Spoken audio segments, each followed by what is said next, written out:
Testemunho CCB. A irmã que ouviu o nome do traidor, o roubo na igreja que foi impedido, o silêncio antes da tempestade. A noite caía sobre o pequeno município de Boa Esperança do Sul, interior de São Paulo, envolta naqueles tons alaranjados que só o pôr do sol do cerrado consegue pintar. O ar ainda guardava o calor do dia, mas uma brisa suave começava a soprar, trazendo consigo o cheiro de terra molhada, sinal de que a chuva não demoraria. Dentro da Congregação Cristã no Brasil, localizada numa rua tranquila, próximo à Praça Central, as luzes já estavam acesas, iluminando o salão de reuniões onde os irmãos se preparavam para mais um culto de doutrina. A irmã Maria de Lourdes, uma senhora de 68 anos, cabelos grisalhos sempre presos num coque baixo e mãos calejadas pelo trabalho na roça, arrumava os bancos com cuidado.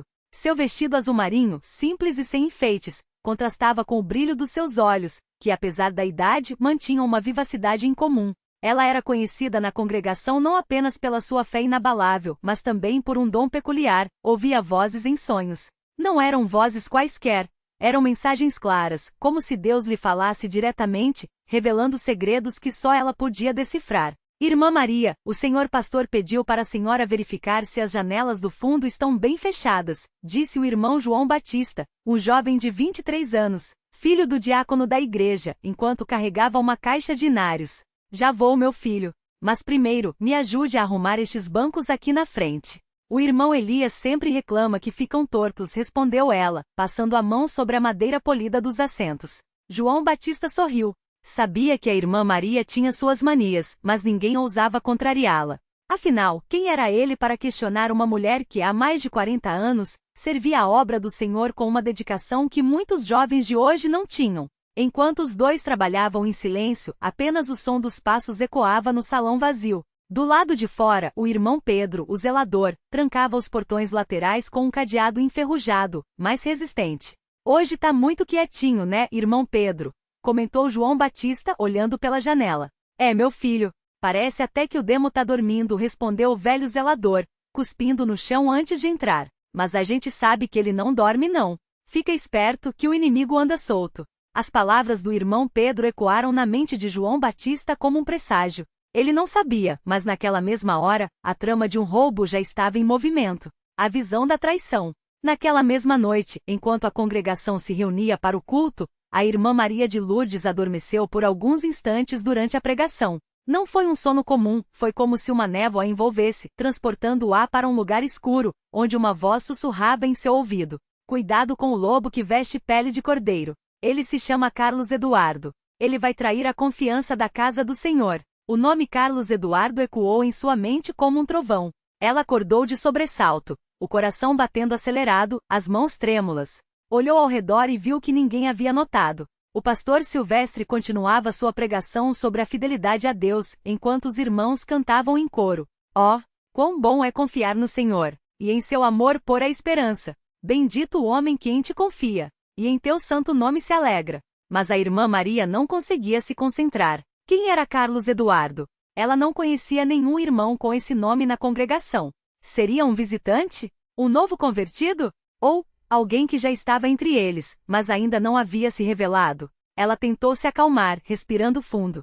Talvez seja só a minha imaginação, pensou. Mas sabia, no fundo da alma, que aquilo não era imaginação. Deus estava lhe advertindo. O estranho na congregação.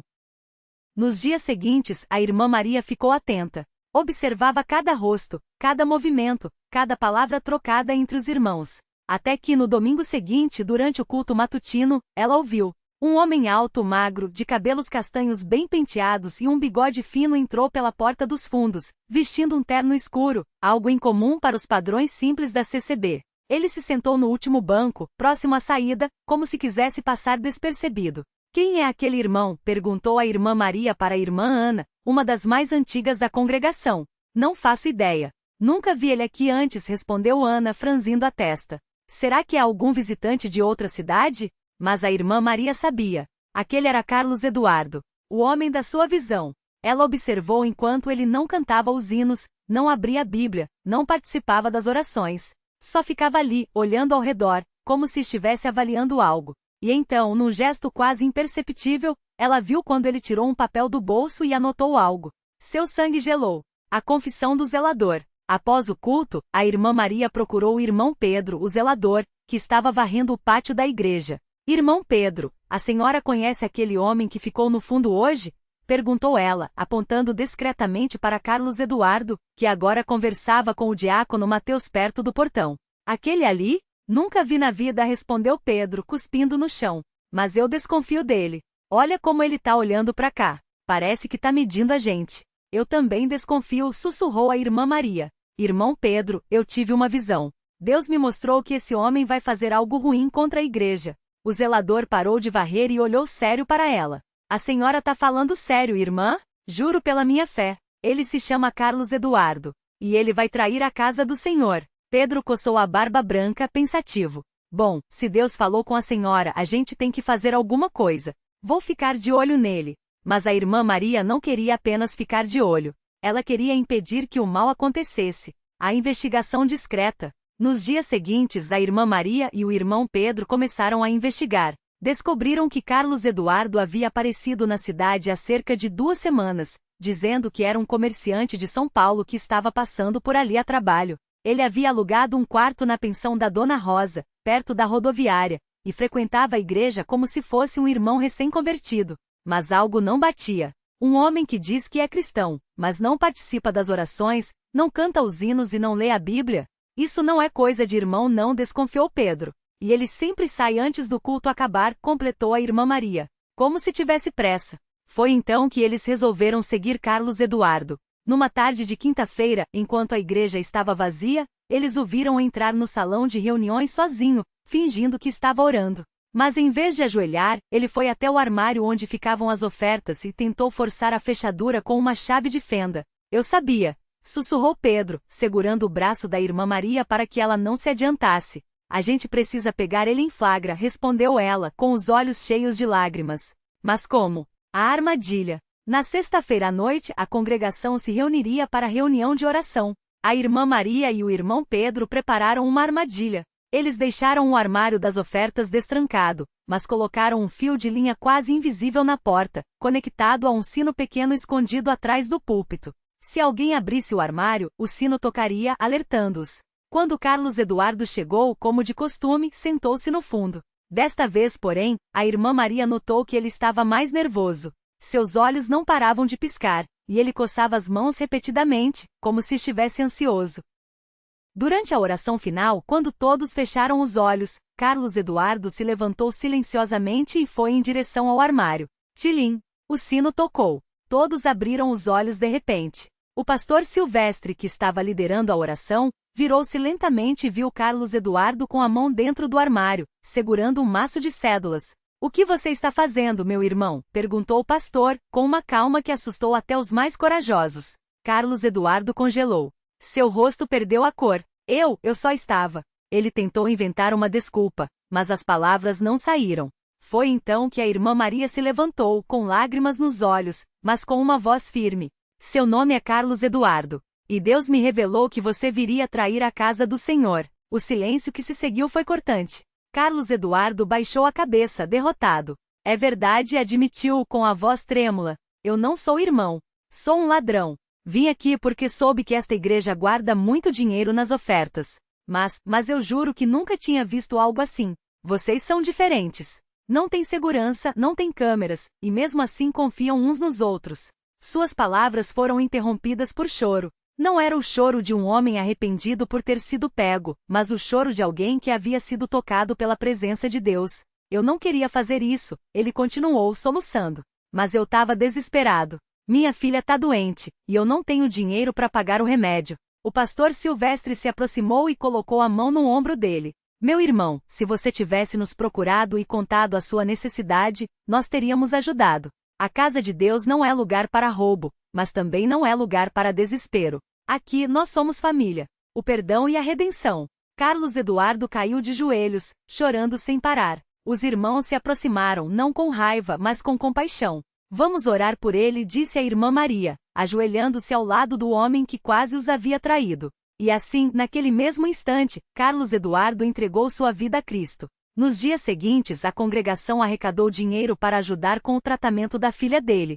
O pastor Silvestre o batizou nas águas, e ele passou a frequentar a igreja não como um ladrão, mas como um irmão. Quanto à irmã Maria de Lourdes, seu dom continuou a se manifestar, sempre alertando a congregação sobre perigos e necessidades. Mas desta vez ela aprendeu uma lição ainda maior. Às vezes, Deus não nos mostra os traidores para que os condenemos, mas para que os salvemos. Epílogo: a fé que move montanhas. Anos depois, Carlos Eduardo se tornou um dos diáconos mais dedicados da congregação. Sua filha, que havia se curado da doença, cresceu na fé e se tornou uma professora da escola dominical. Quanto à irmã Maria, ela continuou a ter suas visões, mas agora com um propósito ainda maior: guiar os perdidos de volta ao caminho do Senhor. E assim, na pequena cidade de Boa Esperança do Sul, uma história que poderia ter terminado em traição e roubo se transformou num testemunho de fé, perdão e redenção, provando que quando Deus fala, é melhor ouvir. Glória a Deus! Este testemunho é baseado em fatos reais ocorridos em congregações da CCB, adaptados para preservar a identidade dos envolvidos. A fé em Deus e a obediência às suas advertências podem evitar grandes males e trazer bênçãos inesperadas. Detalhes adicionais para enriquecer ainda mais a história. O cotidiano da congregação. Descrição dos cultos de doutrina, com os irmãos chegando cedo para arrumar os bancos, as irmãs preparando o café para após a reunião, os jovens ensaiando o coral, o cheiro do incenso queimando no altar, o som dos inários sendo folheados, as vozes unidas em oração. A simplicidade dos trajes, vestidos longos sem decotes, ternos sóbrios, nenhum adorno, contrastando com a riqueza espiritual daqueles que ali estavam. 2. A vida da irmã Maria de Lourdes. Sua rotina de madrugada quando ela se levantava para orar antes do sol nascer. Seu jeito de falar com Deus como se estivesse conversando com um amigo. As histórias de outras visões que ela teve ao longo dos anos, como quando evitou um acidente de ônibus alertando o motorista, ou quando encontrou uma criança perdida após sonhar com seu rosto. 3. O passado de Carlos Eduardo. Como ele cresceu numa família pobre, viu o pai morrer cedo e teve que criar a filha sozinho. Como perdeu o emprego e, desesperado, recorreu ao crime. Seu primeiro contato com a CCB, quando, ainda criança, uma irmã lhe deu um pão e um inário, mas ele nunca esqueceu aquele gesto. 4. A reação da congregação. Alguns irmãos ficaram com medo após o incidente, querendo colocar trancas mais fortes.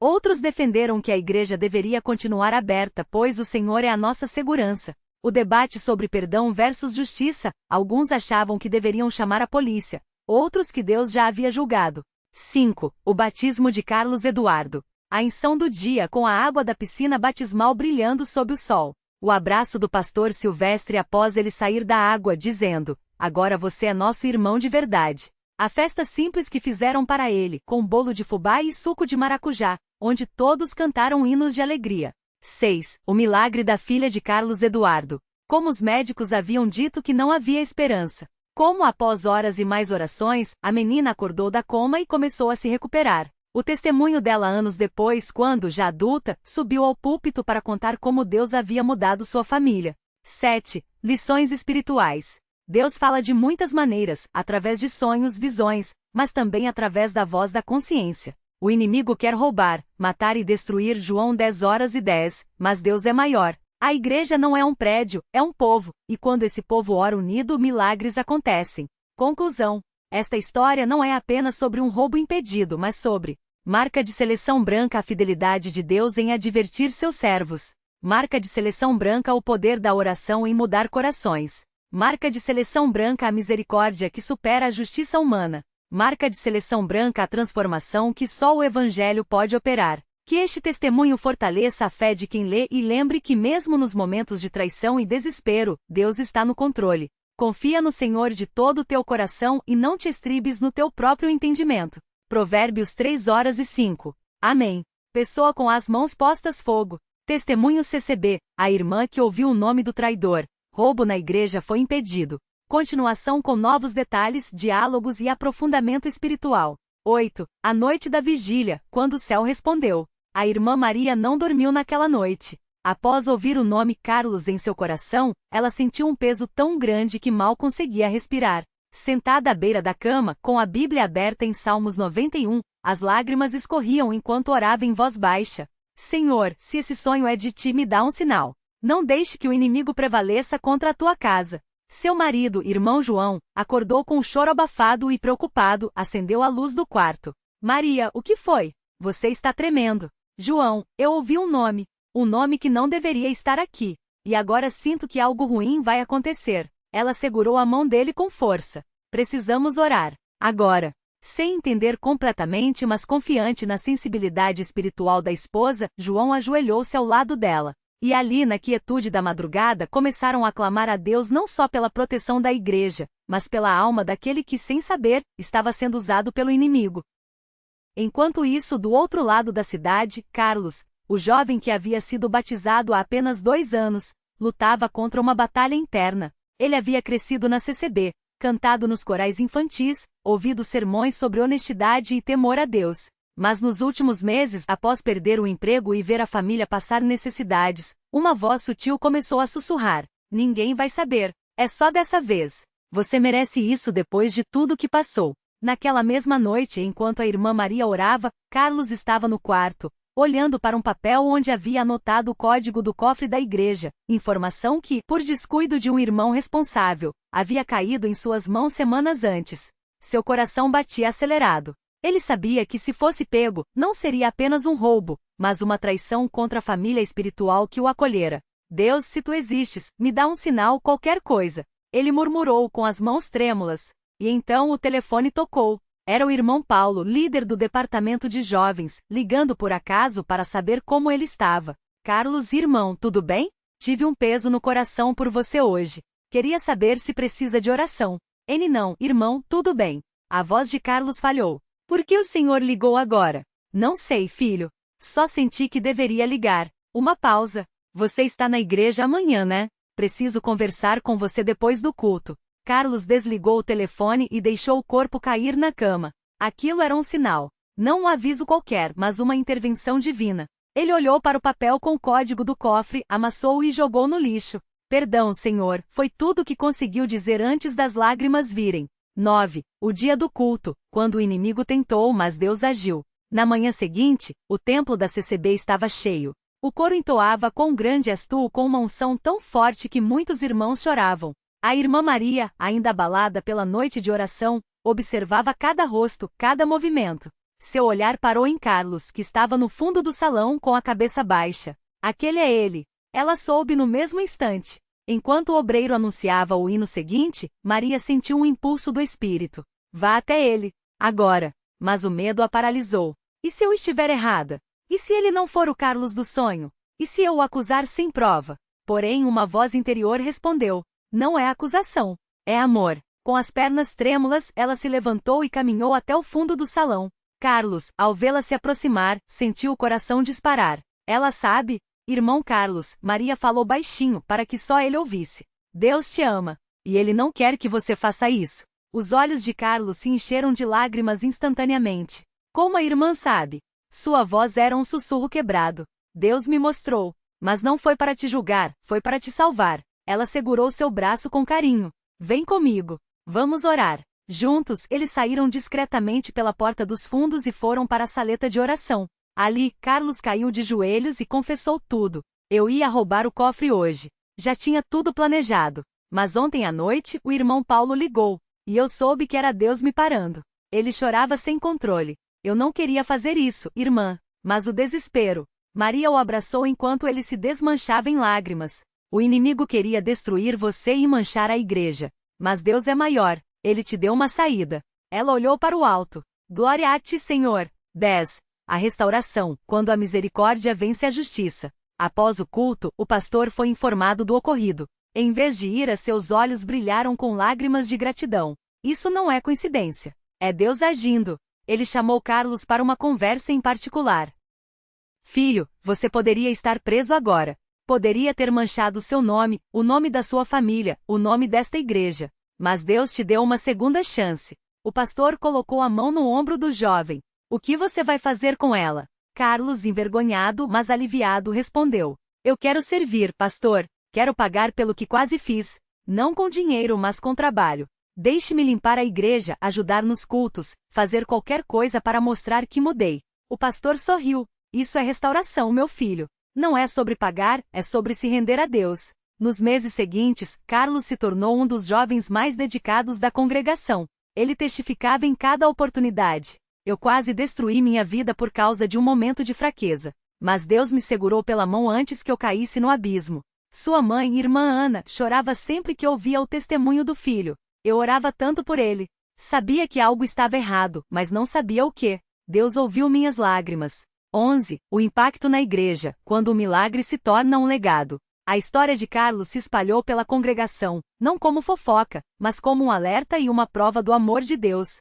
As irmãs do departamento de oração passaram a ter mais vigílias noturnas, intercedendo não só pela igreja, mas pelos irmãos que poderiam estar em tentação. Os obreiros revisaram os protocolos de segurança não por desconfiança, mas por sabedoria, afinal, o inimigo não desiste facilmente. Os jovens começaram a ter estudos bíblicos sobre fidelidade e integridade, usando o testemunho de Carlos como exemplo de como Deus age mesmo em nossos piores momentos. Em uma reunião de obreiros, o pastor fez uma reflexão que marcou todos. Se a irmã Maria não tivesse sido sensível à voz de Deus, se o irmão Paulo não tivesse obedecido ao impulso de ligar para Carlos, se Carlos não tivesse se rendido, hoje estaríamos lidando com uma tragédia. Mas Deus preveniu. Ele sempre previne se o deixarmos. 12. Anos depois, o fruto da obediência. 5 anos se passaram. Carlos, agora um obreiro, subiu ao púlpito pela primeira vez para pregar. Seu tema? A misericórdia que nos livra da armadilha. Eu deveria estar aqui como um exemplo de fracasso, mas Deus me transformou em um exemplo de sua graça. Sua voz tremia de emoção. Se hoje você está sendo tentado a trair, a roubar, a mentir, saiba que Deus está te dando uma saída. Ele não quer te destruir, ele quer te salvar. No fundo do salão, a irmã Maria, agora com cabelos brancos, sorria enquanto segura da mão do marido. Ela lembrava daquele dia como se fosse ontem, o medo, a oração, a certeza de que Deus falará. Ao lado deles, uma jovem irmã, recém-batizada, sussurrou: eu também tive um sonho esses dias. Será que é de Deus? Maria olhou para ela com olhos cheios de sabedoria. Filha, quando Deus fala, ele sempre confirma. Ore, busque conselho. E se for dele, obedeça. Porque uma vida pode depender disso. 13. Lições que ficam. O que esse testemunho ensina à igreja? Deus fala, mas precisamos estar atentos. Muitas vezes ignoramos os pequenos avisos, um sonho, uma palavra, um peso no coração. A irmã Maria poderia ter dito: foi só imaginação. Mas ela escolheu ouvir. 2. O inimigo ataca onde dói. Carlos não era um criminoso. Era um irmão em crise. Satanás conhece nossas fraquezas e as usa contra nós. Mas Deus conhece nossas fraquezas e nos fortalece. 3. A igreja é um corpo, quando um membro sofre, todos sofrem. Se Carlos tivesse caído, não seria só ele o afetado. Sua família, sua congregação, sua reputação, todos pagariam o preço. Por isso, a intercessão é um ato de amor. 4. Deus não nos salva para nos humilhar, mas para nos restaurar. Carlos não foi expulso. Não foi envergonhado publicamente. Foi acolhido, perdoado e restaurado. Esse é o coração de Deus. 5. Milagres acontecem quando oramos antes da crise. Muitas vezes, só clamamos a Deus depois que o problema acontece. Mas a irmã Maria orou antes. E isso fez toda a diferença. 14. Um desfecho que glorifica a Deus. Hoje, quando alguém pergunta à irmã Maria como ela soube do nome de Carlos, ela responde com um sorriso sereno: não fui eu. Foi o Espírito Santo. Eu só obedeci. E quando perguntam a Carlos como ele escapou da armadilha, ele aponta para o céu. Deus me amou quando eu não merecia. Isso é graça. Este testemunho não é apenas sobre um roubo impedido. É sobre marca de seleção branca, a voz de Deus que ainda fala hoje através de sonhos, impressões, irmãos, circunstâncias. Marca de seleção branca, o poder da intercessão. Uma irmã que orou salvou não só o cofre da igreja, mas a vida de um irmão. Marca de seleção branca, a misericórdia que triunfa sobre a justiça. Carlos poderia ter sido punido, mas foi restaurado. Marca de seleção branca, a igreja como família, onde errar não é o fim, mas uma chance de recomeçar. Que esta história desperte em nós mais sensibilidade ao Espírito Santo, mais coragem para interceder, mais misericórdia para restaurar, porque no final, Deus não quer que nenhum de seus filhos se perca. Ele quer que todos cheguem ao arrependimento. 2 Pedro 3:9. O Senhor é bom, uma fortaleza no dia da angústia, e conhece os que confiam nele. Na 1:07. Amém. Pessoa com as mãos postas fogo. Notas finais. Este testemunho é baseado em relatos reais de irmãos na CCB que viveram situações semelhantes, onde Deus interveio de maneira sobrenatural. Se você também teve um sonho ou impressão de Deus, não ignore. Busque conselho espiritual e ore. A igreja precisa de intercessores como a irmã Maria. Você pode ser um deles. Eis que estou à porta e bato. Se alguém ouvir a minha voz e abrir a porta, entrarei em sua casa e cearei com ele e ele comigo. Apocalipse 3:20.